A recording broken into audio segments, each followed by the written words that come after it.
45 дүнчүүр жилийн настай дэлхий гариг тэнхилгээ тойрон эргэсэн хэвээр. Энэ хугацаанд тэвүү шилжин хөдөлж хоорондоо мөргөлдөж, галтуу ус дэлбэрч, ертөнцийг бүрхэг шахсан мөсөн голууд дараа нь хайлан өгүүлэхин хэрээр дэлхийн хурцлас үе түмэн янзын гайхалтай дүр төлөвт өөрчлөгдөн шилжиж байсан учраас геологийн нууцс аривчсаар байсан билээ. Манай энэ удаагийн ангид Шотландын тэгш өндөрлөгт орших Лох Несс нуурыг хэрхэн судалсан тухай өгүүлэх болно. Их Британий ямар ч нуураас илүү их хэмжээний цэнгэг усыг өөртөө хадгалсан энэ нуурын ёроол манай дэлхийн хамгийн эртний чулуулаг нуугдж байдаг ажээ. Урдын нэгэн цагт Америк ТV нэг хэсэг байсан Лох Несс нуур бол эрт цагаас олон тооны үлгэр домгийн их усүр улсын Лох Нессийн мангас гэдгээр алдарсан нэгэн амьтан энэ нууранд байдаг гэж үздэг. Харин геологч эрдэмтдийн баг Лох Несс нуур хэрхэн үүссэн түүхийг судалж байна. Тэдний олж илрүүлсэн материал бол их дэлхийн түүхийн нэгэн чухал хэсэг билээ. Дэлхийг хэрхэн бүтээгдсэн бэ? 1-р өдрлийн 4-р анги Лох Несс нуур. Гүнзгий хар усанд нь нууцлаг зүйлс дүүрэн энэ нуур бол Шотландын тэгш өндөрлөгт орших Лох Несс нуур билээ. Энэ нуурын усанд Лох Нессийн мангас гэдэг нэртэй нууцлаг амьтан оршин байдаг тухай домог даруй 1000 жилийн туршид ам бүхтэй яригдсаар иржээ. Үлэг хөрвлийн төрөл зүйлийн амьтан гэж зарим хүмүүсийн тооцдог үлгэр домгийн энэ амьтан нь тухайн үедээ Шотланд нутагт хэдэн мянгаараа оршин байжээ. Лох Несс нуур бол Балар эртний мангасыг найдвартай нууж чадхаар онцгой газар юм. 35 км урт, 1 км хагас хэртэй өргөн энэхүү аврах том цэнгэг ус нуур бол Нью-Йоркийн Манхэттен арлын дайтай талбайг эзлэн оршдог. Нуурын ус 213 м гүнзгий юм. Гэхдээ нуурын мангас бол Лох Нессийн нууртай холбоотой цорын ганц нууцлаг зүйл биш билээ. Лох Несс нуурын дээхэн талд орших толгойд нэгэн чулуулгаас бүтжээ. Харин энэ чулуулгын гарал үүслийн талаар эрдэмтэд олон жилийн туршид маргалцсаар байгаа юм. Энэ бол зүгээр л элсэн чулуу. Лох Несс нуур хэрхэн бүтсэн манай түүх энэхүү элсэн чулууг судалсан судалгаанаас эхэлнэ. Энэхүү чулуулгийг эртний улаан элсэн чулуу гэж нэрлэдэг. Улаан өнгөтэй болохоор тэгж нэрлсэн тодорхой. Энэ элсэн чулуу 350 жилийн өмнө бий болсон болохоор энийг бас эртний улаан чулуу гэж нэрлэж байгаа юм. Улаан өнгийн эрт цагийн элсэн чулуу Лох Несс нуурын нэг талд оршдог. Гэхдээ дээрх чулуулгийн хувьд хамгийн сонирхолтой баримт нас биш, харин хаанаас гараад ирсэн бэ гэдэг түүхэн ажээ. Энэ чулуулаг үнэндээ миний төрсөн нутаг болох Хойд Америкаас гаралтай. Эдгээр улаан хаднууд Хойд Америк төв данх бий болоод дараа нь Хойд Америкаас тасран гарсан юм. Тэгэхээр эдгээр хад чулуу бол Шотланд улсад миний гэр орныг санагдуулах зүйлээ гэж үзэж болно. Гэхдээ энэхүү эртний улаан элсэн чулуу яаж угаад анх үүссэн газраас 5000 км-ийн зайтай газарт Атлантын далайн нөгөө талд хүрээд ирдэг билээ. Эдгээр чулуулаг нь нас болон шинж чанараараа Катский дуулыг бий болгосон чулуулагтай яг адилхан. Тэгэхээр Шотланд улсын энэ хэсэг үнэндээ Хойд Америкийн зүүн хойд хэсэгт харьяалагдаж байсан бололтой. Шотландын энэ нутагт 1000 гаруй жилийн туршид улаан элсэн чулуугаар цайз шилтгэн барьдаг байжээ. Энэ чулууг Америкийн нэгдсэн улсад ч гэсэн барилгын ажилд өргөнөөр хэрэглэдэг байсан бөгөөд Нью-Йорк хотын алдарт хүрэн улаан барилгуудыг энэхүү чулуугаар барьсан юм. Микроскопоор харах юм бол хоёр тэвээс авчирсан чулуулаг яг адилхан тас бүтэцтэй. Химийн шинжилгээ хийж үзэхэд нэгэн цаг үед бий болсон гэдэг нь батлагджээ. Гэтэл Америк ТV нэг хэсэг болсон энэ чулуун хад яаж яваад Лох Несс нуурын эрэг дээр ирчихсэн байдаг вэ? Энэ чухал асуултыг хариуг олохын тулд манай судлаачид эрт халмын цаг хугацаагаараа илж Шотландын хойд нутгийн эрт цагийн үндсэн чулуулгийг шинжлэх ёстой болсон юм. Лох Несс нуурын түүх яг эндээс эхэлсэн юм. Үндсэн чулуулаг газрын гадаргуу дээр ил гарч ирдэг Лох Несс нуурын хойд эрэг дээр манай эрэл хайгуул эхэлж байна. Энэхүү газар нутаг санаанд багтангүй эрт цагийн нууц онцгуудыг өөртөө хадгалсаар иржээ. Энэхийн гол чулуулаг бол Луизианы Найс гэдэг чулуулаг юм. Саяхан энэ нутагт шин засмал зам тавихын тулд уулыг сэт татсны ачаар дэлхийн түүхийн хамгийн эртний чулуун хуудсыг та бид сонирхох боломжтой болсон юм. Эдгээр урд чулуун шугамуд бол хатанд өргөндлөх хийсэн улмөр юм. Орчин үеийн радио изотопийн шинжилгээний ачаар геологчид эдгээр чулуулгийн гарал үүслийн талаар зохих төсөөлөлтэй болжээ. Энэ хаднууд бол геологчдын хувьд маш өвөрмөц олдвор юм. Учир нь энэ чулуулаг бол манай дэлхийн хамгийн эртний чулуулаг. Ийм чулуулаг бүхий газар дэлхий дээр маш ховор. 2-3 тэрбум жилийн настай ийм маш эртний чулуулаг бүхий газрыг тоолбол гарын 10 хуруунд л багтах байх. Луизианы саарлунгийн Найс чулууны үүсэл нь манай дэлхийн гадаргуу дээр хурж тогтсон анхны хурцтастай холбоотой. Одоогоос 4-5 тэрбум жилийн тэртээ бий болсон энэхүү эртний хурцтас аажимдаа хамгийн эртний тунмал чулуулагтай хамт холилдож, тэрбум гаруй жилийн туршид газрын хөрсөн дахин булагдаж, хайлж, метаморфоз хувиралд орж байжээ. Эдгээр ёр бусын чулуулаг бол манай дэлхийн геологийн түүхийн хамгийн догшин ширүүн эрен галавтай холбоотой. Зам засах үед нүдэн ил гарч ирсэн энэ хад чулуу Лох Несс нуурын орчмын эртний түүхийн талаар чухал мэдээллийг өгч чадна. Энэхүү чулуулгын илэрч нь геологийн түүхийн 3 чухал онцлогийг өөртөө хадгалж байгаа. Нэгт энд 2.5-аас 3 тэрбум жилийн настай Саарл Гнайс гэдэг чулуулаг байна. Хоёрдугаарт бид үндсэн чулуулагт гаднаас нь нэвтрэн орсон хар өнгийн шатсан мэт материалыг олж харж байна. Энэхүү хачин чулуулаг 2 тэрбум жилийн настай. Гуравдугаарт энд ягаан өнгийн боржин чулуулгын судал байна. 1.8 тэрбум жилийн настай боржин чулуу Гнайс болон хар материалыг нэвт гарсан байна.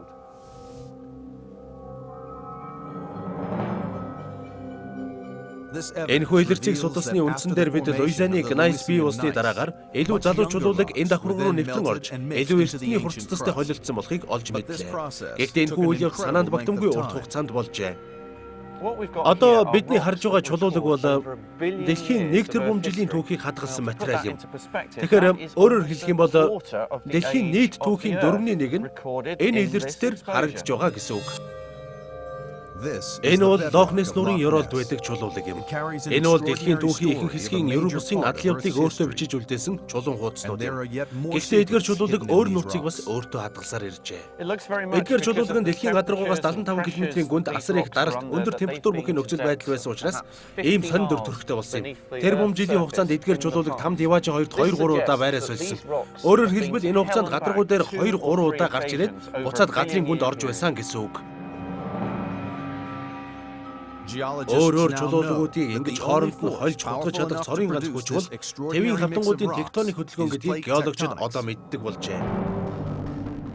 Тэвийн хавтангуудын тектоник гэдэг бол манай дэлхийн хурцтас давхарганы томоохон хавтангууд дэлхийн мантид байдаг халуун хайлмаг магмын чулуулгын нөлөөнд ор шилжин хөдөлж байхыг хэлдэг.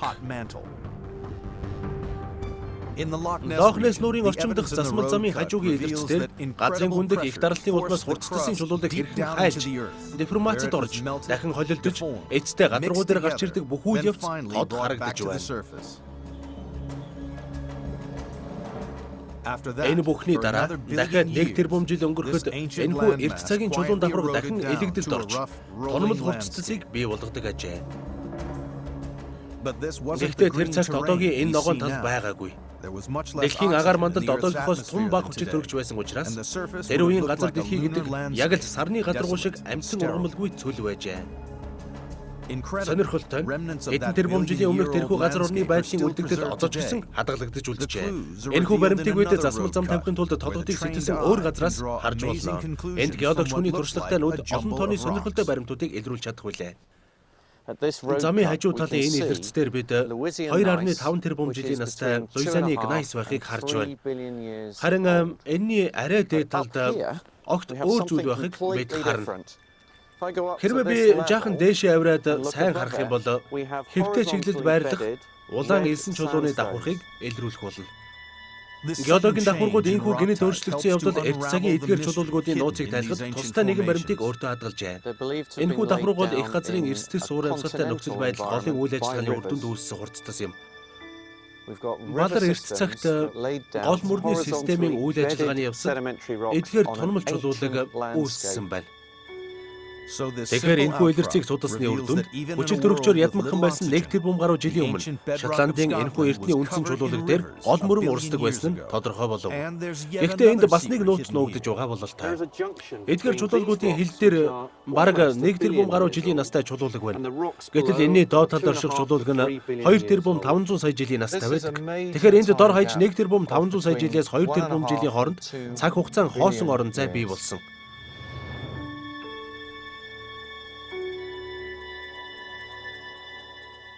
Энд асар том хэмжээний цаг хугацааны хоосон орон зай илэрчээ. Анх бий болох үеийн асар хүнд бэрх өөрчлөлтүүдийг туулсны дараа Лох Несс нуурын бүс нутагт амгалан 50 үе ирсэн бөгөөд энэхүү 50 үе нь манай дэлхийн бүхий л түүхийн 3/1-тэй тэнцэж байгаа ажээ. Лох Несс нуур хэрхэн бие усныг судалж байгаа манай мөрдлөг энэхүү анхныхаа эд мөрийн баримтыг оллоо. Хоёр өөр төвийн нутаг дэвсгэр дээр яг адилхан улаан өнгийн эсэн чулуу болсон явдал Шотланд болон Америк тэгвэл эрдэсэгт нэг дор оршиж байсныг хөдөлгөөнгүй баталж байна. Дэлхий дээрх хамгийн эртний үндсэн чулуулыг энд олдсныг үзэхэд Лох Несс нуурын ёроодын хэсэг нь дэлхийн анхны хувцас давхаргыг бий болж байсан үед үүссэн болж таарч байна. Эртний үндсэн чулуулыг дээр эсэн чулуун давхарг оршин байгаагаас харахад одоогоос 1 тэрбум жилийн тэртээ энд эртний гол мөрөн урсаж байжээ. Харин энэ бол дэлхийн түүхийн маш удаан хугацаанд үргэлжилсэн харьцангуй амгалан 50 үе байсан ажээ. Гэвч амар амгалан үрд үргэлжилж чадахгүй. Тэв хоорондын томоохон мөргөлдөн удалгүй болжээ. Энэ бол Шотланд ба Английн нэгдэл байсан юм.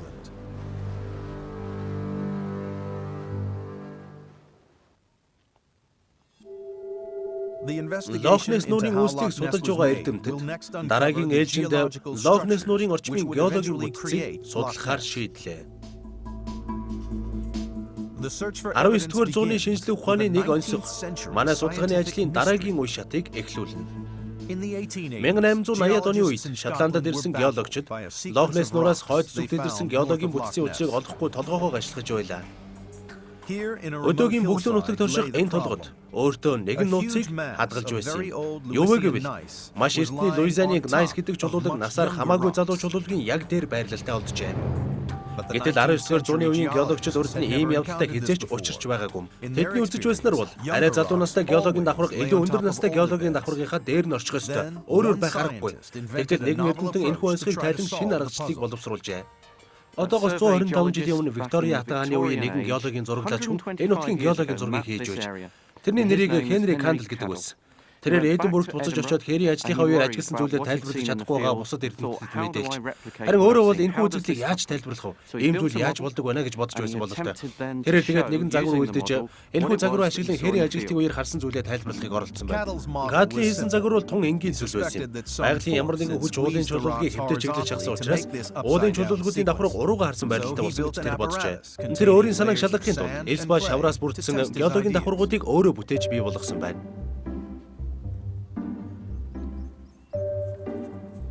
Одоо профессор Андре Хил Кадлийн бүтээсэн загвартай тун төстэй загварыг хийх гэж оролдож байна. Тэрээр харангийн элс болон гөлтгөн шавар ашиглан Кадлийн туршилтыг давтахаар шийджээ. Элс ба гөлтгөний давхаргуудын хажуу талаас эрээс нь чагт эргүүлэх замаар газрын шахалтын хүчийг бий болголоо. Кадл энэхүү хүчийг маш чухал тооцож байсан юм.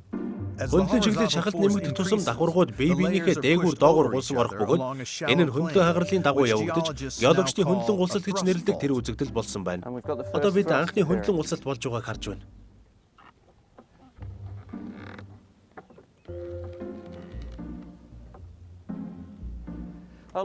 Хараач. Энд бас нэг хагарал үүслээ. Энэхүү туршилт нь ёроолд байсан эртний давхаргууд хэрхэн залуу давхаргын дээд талд гардаг болохыг Кадлд тодорхой харуулжээ. Геологийн энэхүү үйл явц нь тодорхой хагарлын хавтгайн дагуу хөндлөн гулсалт хэлбэрээр явагддаг ажээ. Энд геологийн бүтэц хэрхэн өөрчлөгдсөн тодорхой харагдаж байна. Энэ хагарлын хавтгайн дагуу цагаан өнгөтэй давхаргууд шилжиж хөдөлж өөр нэг давхаргын дээд талд гулсан орж ирж байгааг бид харж байна. Энд хагарлын хавтангийн өнцгөө нэлээд хурц байгаа учраас зүүн гар тал руугаа хөндлөн улсалт болж энгийн загвар ашиглан хийсэн туршилт амжилттай болсон учраас энэ нь жинхэнэ газар дээр болсон геологийн үйл явцыг тайлбарлаж чадах юм гэдгийг Кадл болон бусад эрдэмтэд ойлгосон юм.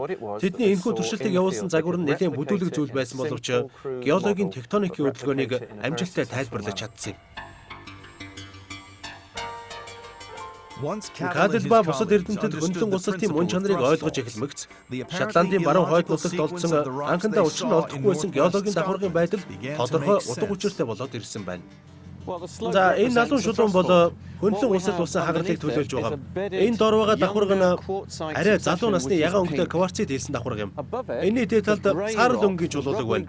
Толгодын орой тэр чигтээ ийм саарал чулуулгаар бүрдсэн. Энэ бол бидний түрүүн үзсэн Луизианы Гнайс дахин гарч ирсэн хэрэг. Харин дээд талын илүү эртний саарал өнгийн чулуулаг болон арай залуу настай ягаан өнгийн чулуулагийн хооронд байгаа энэхүү гадаргуул хөндлөн улсалтын хагарал юм. Хөндлөн улсалт ажиглагдана гэдэг бол Тэвүүдийн хавтангийн мөргөлдөөн болсон анхдаг шинж тэмдэг болохыг одоо геологчид сайн мэддэг болжээ. Харин Шотландын нутагт ийм хөндлөн улсалтыг үүсгэхээр ямар тэвүүд хоорондоо мөргөлдсөн байдаг вэ? Геологийн энэхүү үйл явц нь Лох Несс нуурыг бий болгоход ямар нөлөө үзүүлсэн юм бол? Эрдэмтдийн цаашдын судалгаа тэднийг өөр нэгэн хөндлөн улсалт болох Мойн хагарал дээр авчирчээ. Мойн хагарал бол манай дэлхийн хамгийн том хөндлөн улсалтын жишээ юм. Шотландын баруун хойд нутагт 180 км газарт сунаж тогтсон энэхүү хагарлын ихэнх хэсэг нь одоо хүний нүднээс далд оршдог. Гэвч профессор Андре Хилл энэхүү хагарлын гадаргуу дээр ил гарч ирсэн ховор тохиолдлыг олж чаджээ. Хоёр өөр төрлийн чулуулагын давхаргуудын хоорондох энэхүү нарийнхан зураас бол үнэн дээр геологийн шинжлэх ухаанд үнэж баршгүй ач холбогдолтой зүйл билээ. Хагарлын хавтгайн дээд талд орших бараан өнгийн давхарга бол Англиас гаралтай чулуулаг. Гэхдээ энэний доод талд орших шар өнгийн шохойн чулуулаг бол жинхэнэ нууцыг өөртөө агуулж байгаа. Лох Несс нуурын элтний улаан элсэн чулууны нэгэн ажлаар энэхүү чулуулаг бол үнэн дээр Хойд Америкаас гаралтай зүйл билээ. Энэхүү өчүүхэн жаахан эдмөрийн баримт бол үнэн дээр Лох Несс нуурыг бүрэлдэхэд маш чухал үр дагаврыг үзүүлсэн геологийн үйл явцыг тайлбарлаж байгаа юм. Геологийн энэхүү контактны нэг онцлог бол тэрээр хоёр твийн уулзсан золгосон цэг байгаа туш. Бид одоо Шотландын энэ толгод дээр Нямгаргийн бороотой өдөр хурж ирээ. Одоогоос 425 сая жилийн өмнө нэг талаас Америк төв ба Шотланд, нөгөө талаас Английн газрууд хоорондоо нийлсэн яг тэр уулзуур зурвасыг гараараа барьж үзэх боломжтой болоод байна.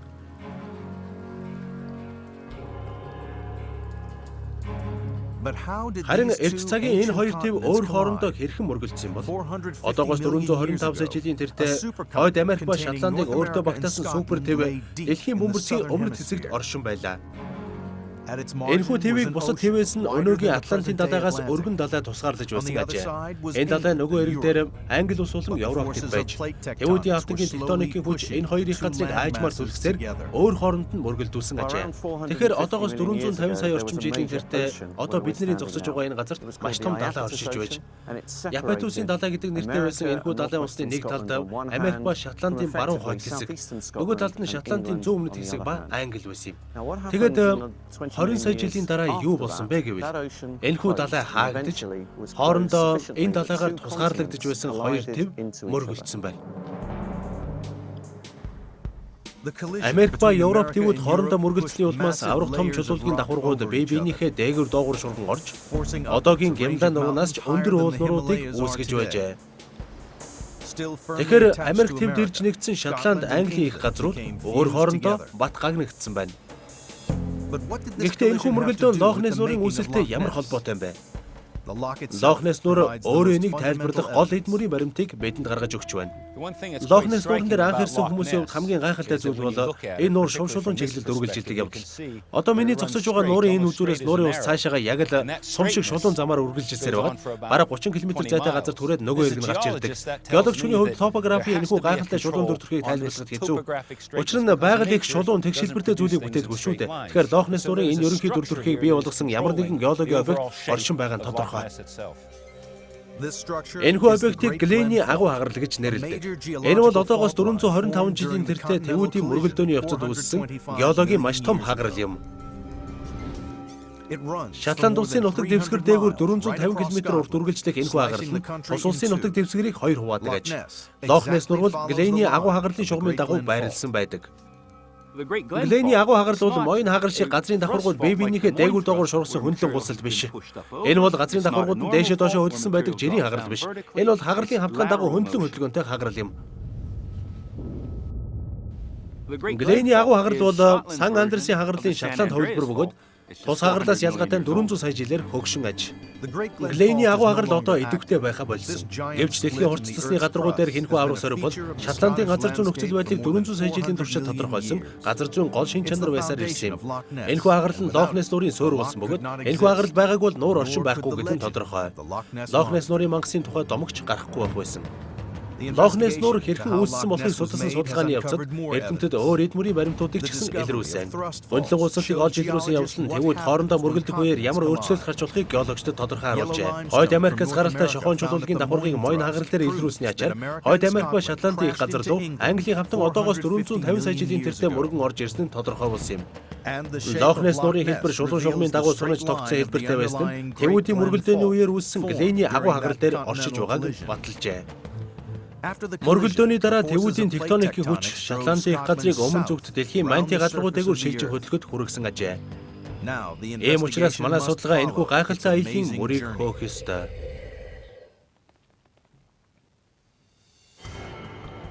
Лохнес нур хэрхэн бие усныг судлах манай судалгааны ажил цаашид дэлхийн манти гадаргуу дээгүүр тэвүүдийн тектоникийн хүчний нөлөөгөөр шилжих хөдлөх Шотландын их газрын аялын замын дагуу явагдах ёстой.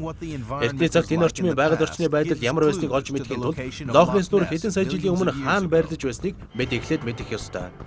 Ингээд манай судалгааны ажил одоогоос 165 сая жилийн өмнөх үе буюу Юри галын үе рүү шилжлээ. Манай судлаачид одоо Шотландын баруун эрэгт орших Скай хэмээх бяцхан арлын орчимд ирээд байна. Энэ арлын Стефани болонд Шотландын эд цагийн түүхийг бидэнд харуулах Юр бусын гэрч баримт олдсон юм. Энэхүү гэрч баримт ил задгай газарт байсан боловч 1994 он хүртэл тэрнийг хэн ч хараагүй гайхалтай. Харин тэр жил нэгэн сайн дурын байгаль судлаач хүн гайхалтай нээлтийг хийж чадсан юм. Хүмүүсийн үргэлж ирэх дуртай байсан ханс чулуу ихтэй энэ эрэг дээр тэрээр авраг том үлэг гөрвлийн чулуучсан мөрийг олсон юм.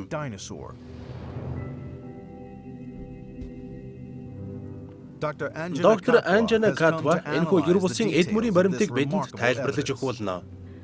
Далайн энэ эргээр алхаж явхад надад дандаа Юр бусын сэтгэл төрдөг.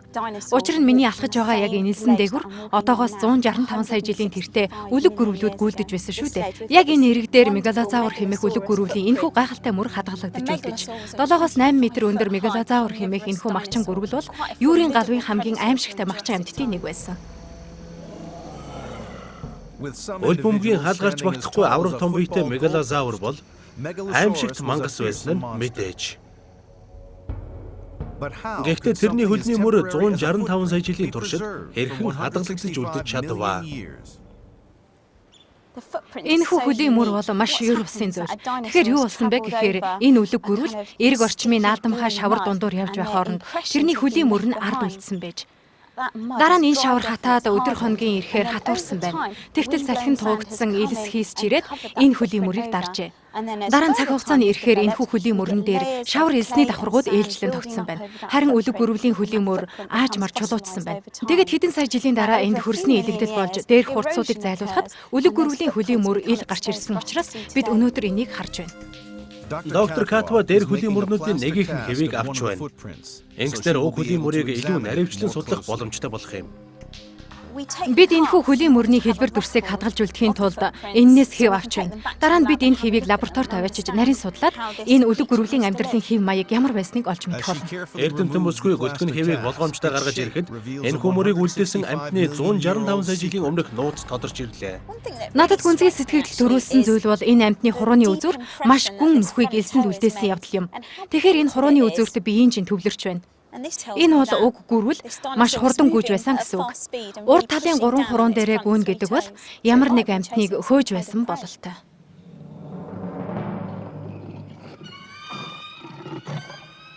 Гэхдээ мегалозавр бол Лохнес нураас 90 км-ийн зайтай орших энэ чулуун давхаргад өөрийн мөрийг үлдээсэн цорын ганц үлэг гөрвөл биш байсан юм. Энэ бол дэлхий дээр олдсон үлэг гөрвлийн хамгийн бяцхан мөр байгаа. Энэ жижиг мөр хурууны хумсны толионоос ч томгүй байгааг та бүхэн харж байгаа үстэй.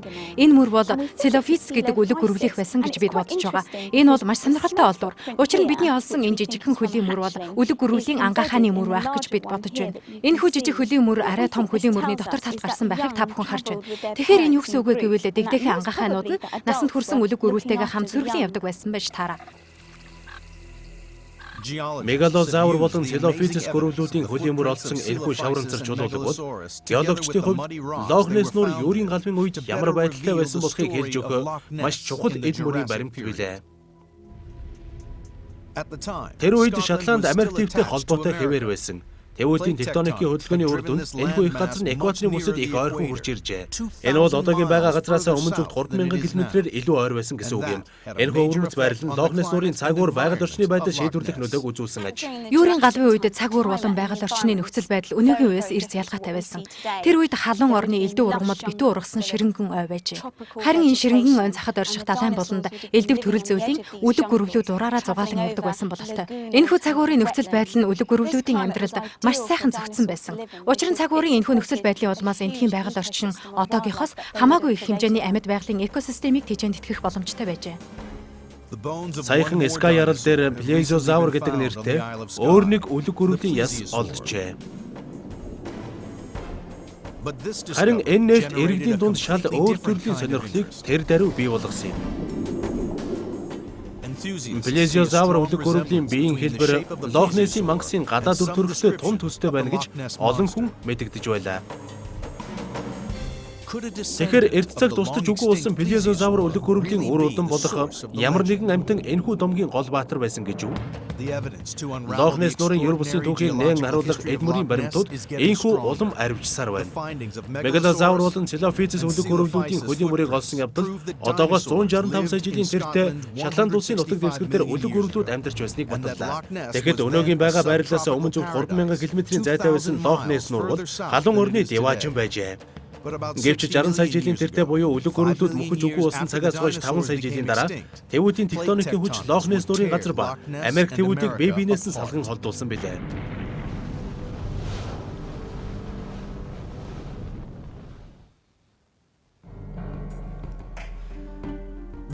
Loch Ness нуур хэрхэн бий болсон тухай судалгааны ажил хийж байгаа эрдэмтэд одоогоос 60 сая жилийн өмнөх үйл явдлыг мөрдөн шалгахад хүрлээ. Тэгэхээр Шотланд болон Америк тэвүүд хоорондоо бат холбогдсон хэвээр байсан юм. Тэгэхээр бидний хувьд дараагийн чухал асуулт бол эдгээр их газрууд хизээ хэрхэн бие биенээсээ салсан бэ гэдэг асуулт юм. Шотландын эрт цагийн энэхүү үйл явдлаар баялаг үеийн нууцыг тааж чадах олон тооны Эдмөрийн баримт Sky ярал дээр байдаг. Талискерийн буланд байдаг аврах том далайн хатан цохоо бол энэ нутагт болж байсан ноцтой үйл явдлын анхны гэрч юм. Энэхүү хатан цохоо тэр чигээрээ галтгуулын лавын чулуулгаас тогтдог. Би одоо энд лавын урсгал дээр зогсож байна. Энэхүү лавын урсгалын зузаан нь бараг цаалбал 3 м орчим. Харин миний толгой дээр 45 м-ийн өндөр сүндэрлэх хатан цохоо бол бас л лавын урсгалын чулуулгаас бүтсэн бөгөөд хаашаашаа 1.5-аас 2 км хэмжээтэй аврах том хад юм. Энэхүү лавын урсгал нь хөрмөн чулуунаас бүрджээ. Орчин үеийн хавайн арлуудын болон Исландын галт улсаас яг ийм төрлийн лавын урсгал доошоо урсдаг.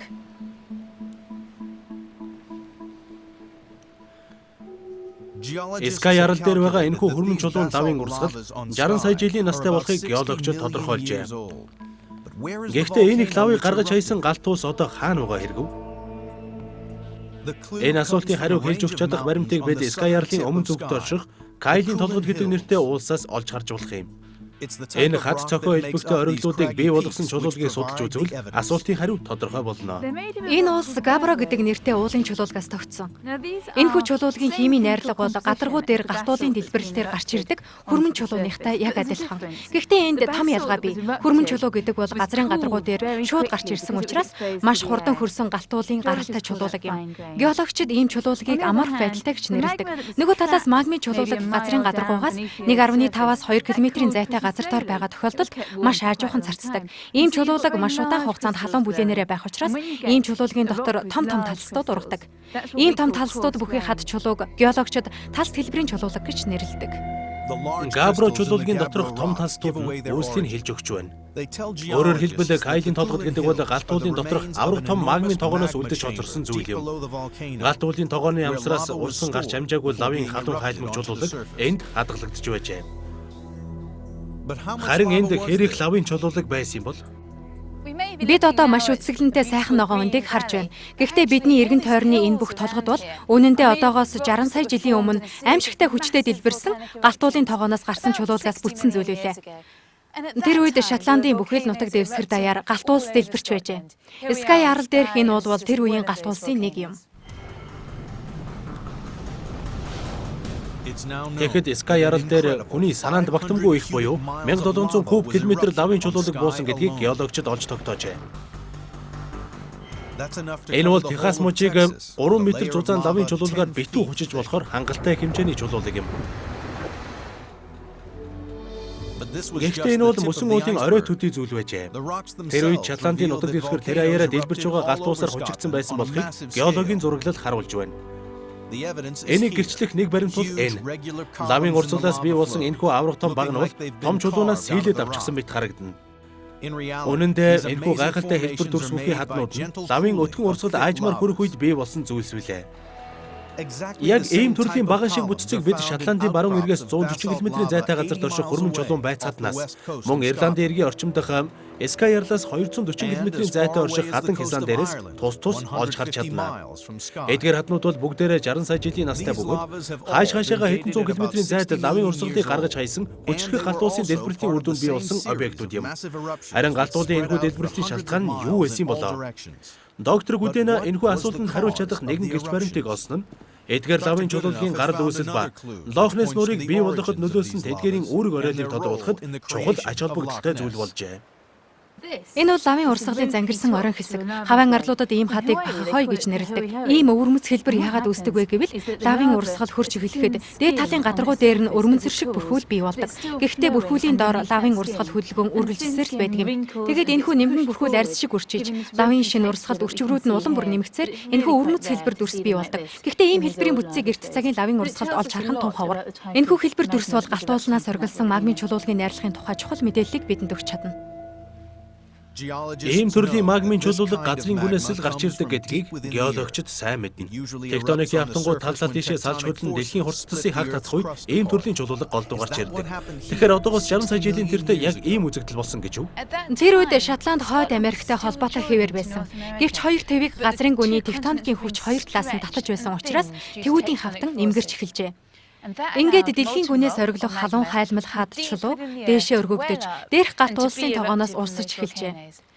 Галт уулын энэхүү идэвхжил нь Шотланд ба Хойд Америкийн хооронд шин далай үүсгэхэд хүргэжээ. Энэ бол Атлантын далай байсан юм.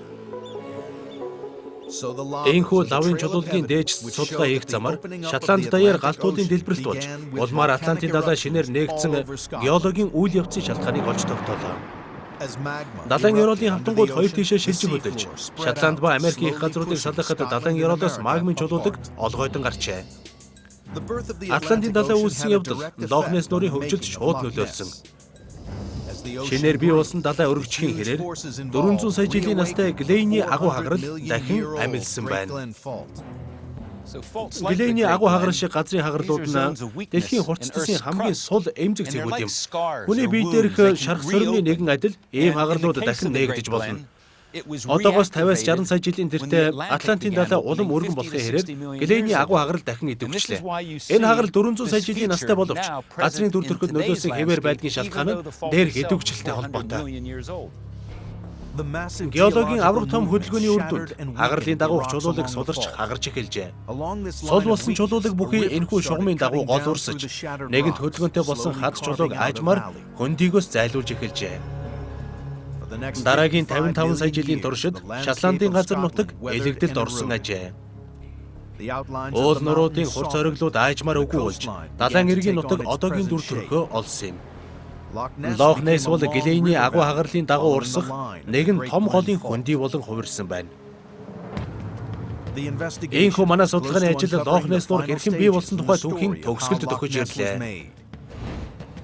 Скайерл дээр олдсон лавын урсгалын авраг том хаднууд нь одоогоос 60 сая жилийн тэртээ энд маш өргөн далайцтай галтуудын үйл ажиллагаа эхэлж, Шотланд ба Америк хоёр бие биенээсээ салан холдсон болохыг гэрчилж байна. 400 сая жилийн настай Глейний агуу хагарлын дагуу газрын байдал бартай ихтэй болсон нь Шотланд ба Америк хоёрыг салан одох үеэр энд хагарлын дагуу уулын чулуулаг сударч бутарсан болохыг харуулж байна. Гэхдээ энд бас нэг эцсийн чухал өөрчлөлт дутагдж байлаа.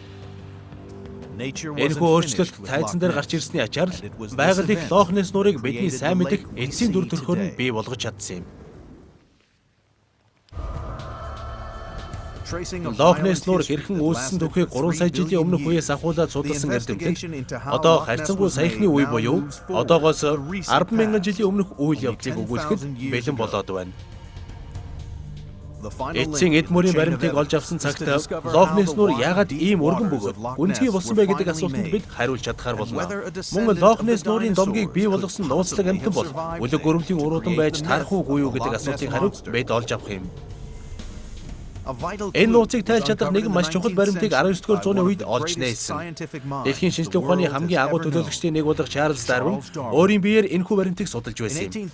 Лохнес нуураас 30 км-ийн зайтай орших Глен Рой гэдэг бөглөө хөндийн нууцыг тайлахын тулд Дарвин 1838 онд Шотланд улсад ирсэн юм. Хэдэн зуун жилийн туршид эндхийн хүмүүс энэ хөндийн хоёр талд гарч ирсэн ачин жигтэй 3 параллел шугамуудын учрыг олохгүй гайхдаг байжээ. Энэ бол хөндийн хажуугийн толгодын энгэрт үүссэн зарим газраараа 9 метр өргөнтэй шулуун замууд юм. Нутгийн хүмүүсийн параллел замууд гэж нэрлэх болсон эдгээр параллел шулуун бүтцүүд 20 бэрийн зайд үргэлжилдэг бөгөөд альж зам нь нэг л төвшөнд байдаг байжээ.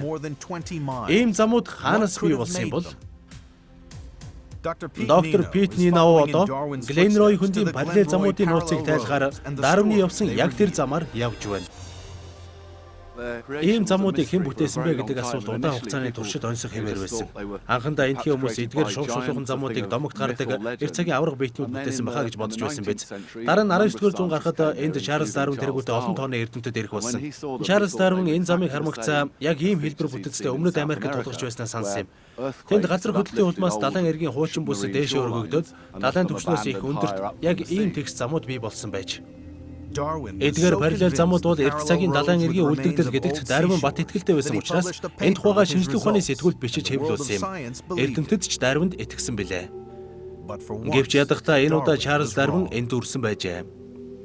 1840 онд Дарвины аяллаас хойш 2 жилийн дараа Луи Агаси гэдэг нэртэй нэгэн Швейцарын эрдэмтэн Гленройн хөндөд иржээ. Агаси бол бүхэл амьдралынхаа туршид мөсөн голууд болон мөслийн үр дагавар Швейцарын Альпийн нуруунд ямар нөлөө үзүүлснийг судалж ирсэн хүн юм. Энэхүү хачин жигтэй параллел замуудыг Агаси судалж үзмэгцэл эдгээр нь эртний эргийн үлдэгдэл байсан болохыг ухаарчээ. Гэхдээ балар эр цагт энэ хөндий далайн усаар биш, харин цэнгэг устай нуурын усаар дүүрэн байжээ. Альпийн нурууны мөсөн голуудыг судалсан өөрийн судалгааны туршлагад тулгуурлан Агаси энэ хөндөд цэнгэг устай нуур байсан болохыг баталгаар шийджээ. Хөндийн аман дээр авраг том мөсөн гол байсан учраас нуурын ус эндээ тогтож байсан бололтой. Мөсөн гол 3 удаа хайлж 3 удаа өсөж томорход хөндийдэх нуурын ус 3 удаа хоосорч мөн 3 удаа дүүрчээ. Гэхдээ тухай бүр нуурын усны түвшин өөр байсан учраас ийм 3 өөр эргийн бүс бий болсон байна. Анхандаа эрдэмтэд Агасид итгэхгүй байсан. Учир нь тэд Дарвины үгэнд итгэж байсан юм. Цаг хугацаа өнгөрөх ирээр Агасигийн хэлсэн зөв гэдэг нь батлагдсан. Чарльз Дарвин дараа нь энэ талаар бичгтээ маш тэнэг алдаа хийсэн учраас өөрийнх нь хувьд хамгийн ичгүүрт явдал болсон гэсэн юм. Тэгэхээр агуу эрдэмтэд ч гэсэн хаяа алдаа гаргадаг болохыг энэ явдал харуулж байна.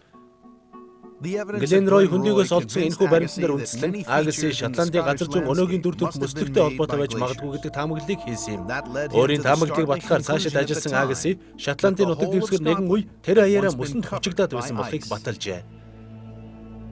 Эндхийн газар зүүн дүр төрх мөсөн голуудын үйл ажиллагаатай холбоотой гэдэг дүгнэлтийг хийсний дараа өнгөрсөн үед энд маш хүйтэн уур амьсгал зөнхөлж байсан байж магадгүй гэдэг дүгнэлтэд даруй гарч ирэх болно.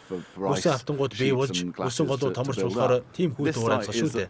Шотланд бол мөсөн голуудын мөн чанарыг ойлгоход хэрэгтэй маш чухал газар юм. Эрт цагт мөсөн автангууд одоогийнхоос хамаагүй их газар нутгийг эзэлж байсан гэдэг бол шинжлэх ухааны маш чухал нээлт байсан юм. Энэхүү юр бусын судалгааны ажлын үр дүнд геологийн өнгөрсөн 90 галуудад мөслөхийн үе гэдэг онцгой үе бий болж байсан тухай санаа гарч иржээ. Дэлхийн бөмбөрцгийн хойд хэсгийн ихэнх нутаг дэвсгэр мөсөн уул мөсөн хавтангаар бүрхэгдэхэд мөслөхийн үе болдог. Агасигийн нээлтийн дараа эрдэмтэд Лохнес нуурыг бий болгоход мөслөхийн 90 үе ямар нөлөө үзүүлснийг сонирхож эхэлсэн юм. Одоогоос 2,500,000 жилийн тэртээ дэлхийн уур амьсгал эрсгүй хэтэрч дараас нь цуврал мөслөгийн үеуд болсон юм. Барагцаал бол 100,000 жил тутамд нэг удаа мөслөг болж байсан. Мөсөн хавтангууд давшихын хэрээр агаарын температур буурч байлаа. Мөслөгийн үеэр өвлийн дундаж температур нь өнөөгийнхөөс 30 хэмээр хүйтэн байсан юм. Мөсөн хавтангийн хэмжээ нэмэгдсээр байгаад аажимдаа маш зузаан болжээ. Шотландын төв хэсэгт мөсөн автангийн зузаан нь 900-аас 1200 м болж байж. Харин Лохнес нуурын орчимд бол мөсөн автангийн зузаан 600 м орчим байсан юм. Хамгийн өндөр улсын оргилол энэхүү зузаан мөсөн автангийн дундаас цухууж байсан юм. Ерөнхийдөө тэр үед Шотландын нутаг тэр аяараа мөсөн давхаргаар битүү хучигдсан байж. Энэхүү асар их хэмжээний мөсөн автан Лохнес нуурын үүсэлд ямар нөлөө үзүүлсэн болоо? Лохнес нуур усаар дүүрэн учраас Европын судалгаа хийхэд төвөгтэй юм. Гэхдээ өөр газраас энэ нууртай холбоотой чухал баримтыг олж харж болно. Лохнес нуураас ердөө 30 км-ийн зайтай газар Гленкогийн түүхт хөндий байдаг. Гленко бол Шотландын түүхэнд их алдартай газар юм. 1692 онд энэ хөндий дунтаж байсан Макдоналдын овгийн хүмүүсийг Темплийн овгийн хүмүүс ирж хядсан гэдэг. Энэ хөндийн хэлбэр Лохнес нуурын талаарх сонин баримтыг хэлж өгч чадна. Хэрвээ та Лохнес нуурын усыг ширгээх юм бол яг ийм дүр төрхтэй хөндий бий болох юм. Гленка бол маш их цусаа уулсаар хүрээлэгдсэн хавтгай ёроолтой хөндий юм. Энэхүү хөндийн дүр төрхийг мөсөн голын үйл ажиллагаа бий болгож, мөсөн голууд энэ хөндийд гулсан өнгөрч байхдаа хөндийн чулуулгийг аажмаар идэж үрэх замаар латин V үсэг шиг хэлбэртэй ийм хөндийг бий болгосон юм. Зөвхөн мөсөн голын идэвхтэй шилжилт хөдөлгөөний ачаар л ийм гүнзгий бөгөөд латин V үсэг шиг хөндий үүсэж болох билээ. Мөсөн голууд бол газрын дүр төрхийг хамгийн идэвхтэй өөрчилж чадах байгалийн багж юм. Мөсөн голууд их хэмжээний чулуулгийг их биедээ тэмүүлэн авч явж чаддаг. Мөн голын жин нь саяар тоологдох хүнд учраас ёроолд норших хад чулууг яг л үрж бэлүүдэж байгаа юм шиг өнгөлж буталж чадна. Эцэстээ мөсөн голын ёроолд орших хүндий өвөрмөц латин V үсгийн хэлбэрийг олж авдаг ажээ. Шотландын нутаг дэвсгэрт орших хэдэн зуун уулын хөндий бараг бүгдээрээ ийм өвөрмөц латин V үсгийн хэлбэртэй байдаг. Энэ бол тухайн үедээ мөсөн голууд бүс нутгийн гол дүр төрх болж байсныг гэрчилж байгаа юм. Лохнес нуурын ёроолыг гидролокаторын аргаар судалж үзэхэд ёроолын эсгийн зураг нь яг ийм латин V үсгийн хэлбэртэй байсан ажээ. Нуурын эрэг маш их зэрэгтэй, ёроол нь хавтгай аж. Эргээс ердөө 15 метрийн зайтай газар нуурын усны гүн 150 м байдаг тохиолдол цөөнгүй. Энэ бол Лохнес нуур мөсөн голын үр дүнд бий болсны нэг баталгаа. Глений агуу хагарлын дагуу сударч удирсан уулын чулуулгийг урсган одсон том гол энд аль хэдийн бий болоод байсан юм. Тэгээд сүүлчийн мөсөн галбын үед аврах том мөсөн гол энэхүү голын хөндийгөөр аажмаар шилжин хөдөлж байхдаа Лохнес нуурыг уулын тунд ухаж бий болгожээ. Мөсөн гол доошоо гулсах үеэр ёроолын чулуулыг өргөдөх учраас голын хөндий улмал гүнзгий улсаар байдаг. Энд хэд хэдэн удаа мөслийн эрен үе ирсэн учраас мөсөн голууд олон удаа бий болсон хэрэг. Одоо Лохнес нуурын гүн 230 м шүү дээ. Одоо манай судлаачид эцсийн хоёр асуултанд хариу өгөх үлдлээ. Лохнес нуур яагаад цэнгэг устай болсон юм бол? Яагаад нуурын ус ийм дүүрэн байдаг юм бол? Лохнес нуурын аман дээр байдаг 76 м өндөр эрэг дээр байгаа сул хад өхөр чулуунууд бол дээрх асуултын хариуг өгөх эдмөрийн баримтууд ажээ. Эдгээр том чулуунуудын нэг онцлог бол тэд маш толгоор өнгөлөгдсөн гадаргуутай. Ямар нэгэн хурц ирмэг ёр байхгүй. Тэгэхээр энэ чулуунууд усаар тээвэрлэхдээ энд ирсэн тодорхой. Бас энэ чулуунууд бол их том хүнд жинтэй. Тэгэхээр ийм хүнд чулууг урсгаад бидний хурц ирсэн өндөр газар тавьчихад асар их эрчим хүч шаарддаг нь тодорхой. Энэхүү гэрч баримтыг цагуурийн өөрчлөлтийн тухай баримтуудтай харьцуулан үзэхэд энд юу болсон нь тодорхой болж ирнэ. Одоогоос 10,000 гаруй жилийн өмнө дэлхийн дундаж температур гэнэт өсч мөсөн хавтангууд хайлж мөсөн голууд ухарч эхэлжээ. Энд байсан мөсөн голууд Лохнес нуурын ёроолыг үрж малтаж асар их хэмжээний тунцыг өөртөө шингээсэн. Энэхүү их хэмжээний тунцыг хожим тэр зүгт хайлж байгаа мөсөн голын уран ус болон голын усаар тээвэрлэн аваачсан. Мөсөн хавтан хайлахад Лохнесийн мөсөн голын доор байгаа аврах том гол бий болж их хэмжээний томмол чулуулгийг зөөн авч оджээ. Мөсөн голын их биед тээвэрлэгдэж байсан томмол чулуулаг хаягдсан яг тэр газарт бид одоо зогсож байна. Хэдэн сая тонн жинтэй хад чулуу энд хаягдахдаа аврах том бөглөө үүсгэж голыг 70 м хаажээ. Тэгээд голын ус эндээс хаашаач зайлах аргагүй болсон байна. Ус бүрэн хайлж дуусахад энэхийн хөндий усаар дүүрч та бидний мэддэг Лохнес нуурыг бий болгосон байна. Лохнес нуур ердөө 10,000 жилийн настай боловч тэрний үүссэн түүхийг судалсны үр дүнд бид гайхалтай үннийг олж мэдэж авлаа. Эрсний улаан элсэн чулууг судалсны ачаар бид Шотланд ба Америк нэгдсэн улс эрт цагт холбоотой байсныг мэдэж авсан. Лохнес нуурын хэлбэрийг судалснаар бид одоогоос 400 сая жилийн тэртээ Шотланд ба Америк, Англитэй мөргөлдгөл Глений агуу хагарал үүссэн тухай мэдэж авсан. Лохнес бол энэ хагарлын дагуу тогтцтой нуур юм. Чулуужсан үлэг өргөлийн мөрийг судалсны ачаар бид Юурийн галбын үед Лохнес нуур нь экваторт их ойрхон байсныг мэдэж авлаа. Лавын урсгалыг судалсны ачаар бид одоогоос 60 сая жилийн тэртээ болсон галтуудын дэлбэрэлтүүдийн улмаас Шотланд ба Америк тэгвэл бэбинээсээ тассан салсан болохыг мэдэж авлаа. Лохнес нуурын хэлбэр төрсийг судалсны ачаар бид одоогоос 10,000 жилийн тэртээ мөсөн голын үйл ажиллагааны үр дүнд одоогийн бидний сайн мэддэг Лохнес нуур бий болсон тухай мэдэж авсан. Харин Лохнес нуурын мангас байдаг болов уу? Лохнес нуурын бэлэг тэмдэг болсон энэхүү түүхийг одоо хуурамч мэдээлэл гэж үзэх болжээ. Харин үлгэр домгийн энэ амьтан үлэг гөрүүлүүдийн үр удам байсан бол яана? Лохнес нууранд үлэг гөрүүлүүдийн төрлийн амьтан хизээж байгаагүй гэдгийг батлах геологийн хоёр баримт бидэнд байгаа. Нэгдүгээрт үлэг гөрүүлүүд маш их цагт мөхөж үгүй болсон. Хоёрт Лохнес нуур бол геологийн түүхээр бол маш залуу нуур юм.